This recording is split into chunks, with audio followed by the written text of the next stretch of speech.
His name is Thomas Fletcher, a veteran ranger of the Georgia wilderness, 10 years of service in one of the most unforgiving terrains of the American South. Swamp, pine forest, lowland and marshland, the Okefenokee. Fletcher knew the land better than anyone. He knew the sounds of every frog, every bird, every shifting tree limb in the wind. His job was routine, his work predictable. Until one night, October 14th, 2025, when he submitted a report unlike any the regional office had ever seen. On that evening, his patrol began without incident. A sweep of boundary cameras, a routine walk along the maintenance road, a final loop before his shift was done. The weather was heavy, the air thick, the forest silent. Too silent. The insects that normally screamed into the night, crickets, cicadas, had dulled to a faint murmur. That silence is what Fletcher remembers most. He felt, in his words, as though the forest had stopped breathing. At first it was nothing, a broken twig, a faint snap behind him. He dismissed it. A raccoon, a deer, the kind of sound you hear every night in the swamp. But when the second sound came, it was not random. It was deliberate, timed. It landed only seconds after he himself stepped forward. He stopped, and for a moment, nothing. He resumed walking, and there it was again, step for step, matching him, tracking him. What Fletcher didn't know then, what he couldn't have known, was that this was only the beginning. He quickened his pace, uneasy. His flashlight cut across tree trunks, black water, hanging moss. But the noise behind him never faltered. When he slowed, it slowed. When he sped up, it did too. He describes it not as a chase, but as a mirror, something fixed behind him, close enough to hear, too distant to see. His training told him it was human, too heavy to be a fox, too deliberate to be hogs. He ran, and as he ran, he heard it running too. Mile after mile, his boots hammered the dirt road, and something unseen struck behind him in perfect rhythm. His breath broke into gasps. The swamp closed in. He clutched his torch tighter, refusing to turn. He would later say, "I knew if I looked." It appeared, paused for 17 seconds, then slipped back into darkness. When Fletcher pushed for analysis, he was silenced. The file was collected by regional headquarters. He was told nothing more. The ranger began receiving calls, numbers he didn't recognize. At first, silence, then faint static. On one occasion, a whisper, "You can't outrun me." Sleep abandoned him. He wrote in his private notes that he began hearing footsteps outside his home. He set up cameras, sensors, recorders. He began keeping evidence himself, knowing official channels were closing against him. And still, the presence lingered. Wherever he went, on patrol, in his own house, he felt it. The sound of breath just over his shoulder, the sense of being trailed. So he returned once more. He set up his own trap along the same road, and at 2 a.m, the motion sensor triggered. Through night vision, he saw a figure, elongated, distorted, moving unnaturally. Its eyes glowed when caught in infrared. It darted forward, faster than he'd ever seen a human move, then vanished. He pursued it into the swamp, stumbling through mud and brush. He never caught it, but when he returned to the road, he found something torn in the mud. A shred of fabric, damp, black, and slashed through. He filed the evidence, but headquarters refused him again. To this day, the report sits buried, its details redacted, the footage unreleased. And yet Fletcher still insists. In his own words, "It followed me for miles. It knew me by name, and it never stopped." This is the report they don't want told. This is the testimony of a man who has guarded Georgia's wilderness for a decade. A man whose experience cannot be written off as paranoia. A man who insists something beyond explanation hunts those woods. If you are listening now, this is only the beginning. Because Fletcher's story, his recordings, his calls, his maps, they still exist, and they are waiting to be revealed here. You'll want to hear them, every single one, before they disappear. So subscribe to MindFuel now, and stay with us as we uncover the rest of Ranger Fletcher's testimony. He would later explain it himself. His name? Thomas Fletcher. A ranger stationed in northern Georgia, his assigned sector spanning the ridges and valleys of the Chattahoochee National Forest. For years he had patrolled the remote trails that cut through those mountains, alone, often at night, with only a flashlight, a radio, and the weight of silence. In interviews, Fletcher begins with routine facts. The Chattahoochee is vast, over 700,000 acres of dense forest, remote, rugged, and unforgiving. Missing hiker reports arrive often. People wander in, lose the trail, and never come out. Some are found days later, some are never found at all. It is the nature of the forest, officials will say, but Fletcher insists that what he encountered was not the wilderness claiming another careless soul. What stalked him that autumn night was something no training manual, no ranger handbook had ever prepared him for. It was late October, the air colder than usual, the trails unusually empty. Fletcher recalls the fog rolling in, blanketing the mountain slopes in a gray that seemed to muffle sound itself. He'd grown used to solitude, but that night, the silence was different, too complete. Even the owls and coyotes had gone quiet.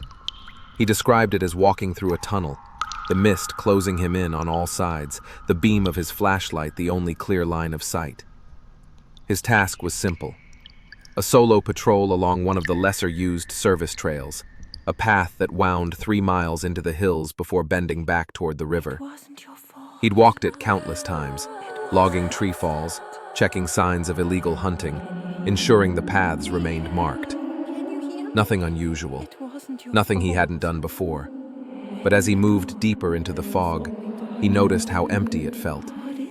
There were no distant campfires from late-season hikers, no echoes of movement across the ridge. Just him, his boots pressing into damp leaves, the fog thickening behind every tree. The deeper he walked, the more he realized. It was as if the forest itself was holding its breath, waiting. Then, the sound came. Subtle, almost imperceptible at first, a scuff of movement behind him. He stopped, listening. The fog swallowed everything. He moved again. Another sound, low, deliberate, matching him. Fletcher moved deeper along the service road, boots sinking slightly into the damp clay. The fog had thickened into a pale wall that turned his flashlight beam into a narrow spear of white. Trees stood like silent sentinels on either side, their branches clawing at the mist. He could smell wet earth, decaying pine needles, the metallic tang of autumn rain. Then, the sound. Footsteps. He was certain now. They landed exactly as his did, a second after, as though an echo, but not an echo. Echoes don't crunch leaves, don't snap twigs. He slowed his stride. The sound slowed. He stopped. And in that stillness, something behind him took one more step, just one, and the leaf litter crackled. He felt his throat tighten. He lifted his radio, thumbed the button. "Ranger Fletcher, Northern Sector check-in," he said, trying to keep his voice level. "I've got possible movement on Service Road 2. Static hissed back at him. Nothing else. He adjusted the dial, tried again. The same white noise filled the channel, a harsh crackle that seemed to rise and fall like a breath. He told himself he was imagining it. Loneliness, fatigue, the fog playing tricks. It wasn't the first time rangers had spooked themselves on this road. He straightened his shoulders, muttered, "You're fine. Just keep moving." But then a branch snapped, not far behind, close, heavy, the sound of wood giving under weight. He spun his light around. The mist stared back, dense, empty. Nothing moved. Nothing showed. He stood very still. The smell reached him then. Copper, sharp, faint, like a bloodied coin pressed to the nose. Not swamp water, not pine. A scent that did not belong here. He wrinkled his face, swallowed hard, felt his stomach drop. His instincts screamed to leave, but procedure held him to the trail. He forced himself to move, faster now, his boots crunching a quicker rhythm. He counted his steps, tried to steady his breathing. Behind him, the sound followed with the same precision. Heel, toe, heel, toe, just out of sight. He broke into a half jog. The thing behind him jogged too. It wasn't losing ground. It wasn't rushing him. It was matching him exactly, step for step. Fletcher's training kicked in. He knew the service roads, the loops, the hidden cut-throughs. If he could double back, maybe he'd catch whatever stalked him off guard, catch it in his beam, break the rhythm. He reached a fork and veered off onto a looping trail that curved back toward the main road. He moved quickly, his boots silent as he could manage, every muscle tense. For a moment, it worked. The footsteps behind him went still. The silence pressed in, heavy, absolute. He crouched low, his heart hammering, listening. Nothing. Not a snap, not a breath, just fog. He crept forward, thinking he'd lost it. Then, from ahead, not behind, came a faint crunch of leaves. Slow, deliberate. Exactly where the loop would rejoin. As if whatever was following him had known the path already, had cut across, had anticipated him. Fletcher felt a chill crawl up his spine. He turned off his flashlight, crouched low, tried to steady his breathing. He could smell the copper again, stronger now, like pennies soaking in rainwater. He shifted his weight, making no sound. And then, in the tree line, movement. Something too tall, too thin. The mist seemed to cling to it, outlining limbs that bent at angles no human could. For a heartbeat it stood still, half concealed between the pines. Then, slowly, it lowered itself into a crouch, the same crouch Fletcher had taken moments before. He blinked hard, telling himself it was a trick of fog, of exhaustion. But as he shifted slightly, the thing tilted its head at a sharp, unnatural angle, exactly mirroring him. It wasn't just following, it was copying. His instincts broke. He thumbed off the safety on his service pistol, raised it toward the movement, and fired a single warning shot into the trees. The crack shattered the silence, echoing off the ridges. But the echo didn't come back as one. It came back as two distinct reports, overlapping, out of sync by a fraction of a second, as though another shot had been fired somewhere else at the same time. Fletcher's breath hitched. He swung his light toward the tree line, his hand trembling. For an instant, no more than a blink, the beam caught something. Two figures, one slightly behind the other, overlapping. That was the moment Ranger Thomas Fletcher broke. Training, protocol, every ounce of composure, gone. He turned and ran. The service road pitched upward, roots clawing at his boots, rocks slick underfoot. The fog clawed at his vision, turning the trees into black silhouettes rushing past. But no matter how hard he drove his legs, no matter how violently his lungs burned, the sound stayed with him. Footstep for footstep, breath for breath. He later said, "I could hear it breathe, but the air on my neck was ice cold." He didn't dare look back. He didn't dare slow down. The noise wasn't fading. It was at his shoulder now, as if just a fraction of an inch away, pacing him without effort. He stumbled through gullies, clawed over ridges, scrambled across wet rocks, his flashlight beam jerking wildly through the fog. His heart hammered so loud it filled his ears, but underneath it, the other sound remained, the steady, patient rhythm of something inhumanly close, never missing a step. Then, through the haze, he saw the outline of the outpost cabin, a single-room structure used by rangers as an emergency shelter. He sprinted for it, legs numb, chest screaming, every instinct screaming louder.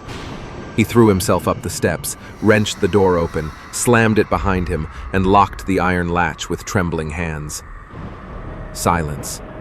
The kind of silence that hums, ringing in the skull after noise. He pressed his back to the door, pistol in hand, flashlight beam shaking over the cramped interior. No movement, no sound, only his own ragged breathing. Minutes dragged. He dared to believe, for a heartbeat, that he'd outrun it. Then, 3 knocks, slow, deliberate. Each one a hollow thud through the wood, spaced exactly apart. Fletcher froze. The pistol slipped slightly in his damp palm. The radio on the desk hissed, static clearing.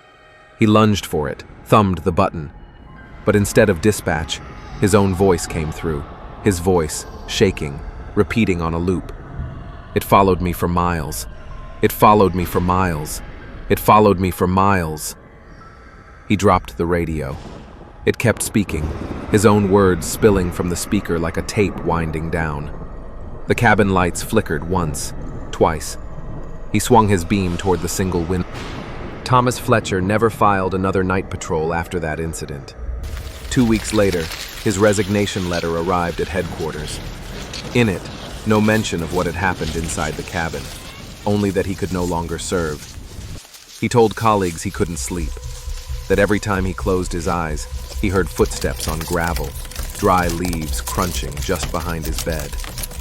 He wrote that he'd wake to the sound of breathing in his room, but each time he lit a lamp, nothing was there. He left Georgia soon after, moving states, changing districts, trading dense forest for open country. But the unease never lifted. He still hikes, he still walks trails, but never alone, and never without that lingering sense that something waits just beyond sight.